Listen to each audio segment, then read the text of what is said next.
चलिए शुरू करते हैं। आज हम लोग प्रतिबिंब क्या होता है। इसके पहले वीडियो में हम लोगों ने देखा था कि प्रकाश का अपवर्तन क्या होता है। आज हम लोग देखेंगे कि प्रतिबिंब होता क्या है, एकदम इजी तरीके से। यहाँ चलिए चलते हैं। करेक्ट। प्रतिबिंब किसी बिंदु स्रोत से आती प्रकाश की किरणें दर्पण से परावर्तन के बाद जिस बिंदु पर मिलती या जिस बिंदु से आती हुई प्रतीत होती है उसे प्रतिबिंब कहते हैं। यानी उसे हम लोग इमेज बोलते हैं। क्या बोलते हैं? इमेज। जैसे फोटो नहीं खींचते हैं ना, वही वाला इमेज, उसे फोटो भी कहते हैं। यहाँ देखिए हमने एक दर्पण लिया है। देखिए किसी बिंदु स्रोत से आती प्रकाश के दर्पण हमने इसके पीछे वाला वीडियो में बताया था। दर्पण दो प्रकार के होते हैं, एक उत्तल दर्पण, एक अवतल दर्पण। तो हमने यहाँ उत्तल दर्पण अवतल दर्पण को लिया है, उत्तल दर्पण को नहीं लिया है। हम बताए थे कि अवतल जो दर्पण होते हैं यह धासा होता है और उत्तल जो है ये भाग उठा होता है। तो यहाँ हमने कलई किया हुआ। देखिए कहते किसी बिंदु स्रोत से आती प्रकाश की किरणें, यहाँ से मान के चलिए कहीं से भी आ जाती है, क्योंकि प्रकाश जो होता है चारों तरफ छितर आता है।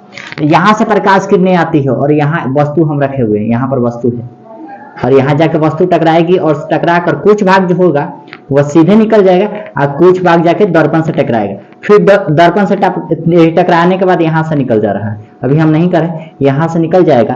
तो देखिए यहाँ तो दोनों ये समानांतर हो रहे हैं। देखिए आगे की तरफ बनाएंगे डॉटेड लाइन, तो यहाँ पर आकर वस्तु बन रहा है। यहाँ पर दिख रहा है आपको, यहाँ पर वस्तु का प्रतिबिंब बना है, यानी वस्तु यहाँ बना है। यानी किसी बिंदु स्रोत से, यानी किसी बिंदु स्रोत से आती प्रकाश की किरणें दर्पण के परावर्तन के बाद, देखिए तो यहाँ परिवर्तन हुआ है, यहाँ से गया फिर यहाँ दर्पण से टकराकर यहाँ से टकराकर फिर रिटर्न आया है। परिवर्तन के बाद जिस बिंदु पर मिलती हुई प्रतीत होती है उसे हम लोग प्रतिबिंब कहते हैं। और प्रतिबिंब दो प्रकार के होते हैं। पहला होता है वास्तविक यानी रियल इमेज, दूसरा होता है आभासी या काल्पनिक प्रतिबिंब। इसमें देखिए वास्तविक में क्या होता है, हम इतना ट्रिक बताएंगे कि इसी में आपका दोनों परिभाषा छिपा हुआ है। अगर वास्तविक पूछता है तो आप क्या कीजिए ना, यहां से देखिए, अगर वास्तविक पूछता है परिभाषा तक लिखना, किसी बिंदु स्रोत से आती प्रकाश की किरणें दर्पण के परावर्तन के बाद जिस बिंदु पर मिलती है, बस यहीं तक मिलती है, उसे हम बोलते हैं वास्तविक प्रतिबिंब यानी वास्तविक प्रतिबिंब। इसे सीधी रेखा से दिखाया जाता है, यानी इसको ऐसे दिखाया, सीधी रेखा से दिखाया जाता है।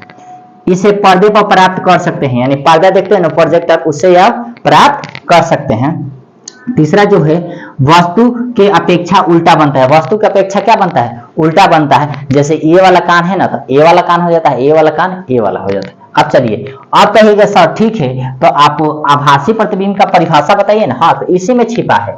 अब देखिए आभासी प्रतिबिंब का यहां से लिखेगा, किसी बिंदु स्रोत से आती प्रकाश की किरणें दर्पण के परावर्तन के बाद, खाली यहां से मिटा दीजिए, के बाद यहां से जिस बिंदु से आती हुई प्रतीत होती है, केवल प्रतीत होती है, उसे हम बोलते हैं आभासी या काल्पनिक प्रतिबिंब। देखिए इस दर्पण के परिभाषा में दोनों परिभाषा क्या है? छिपा हुआ है।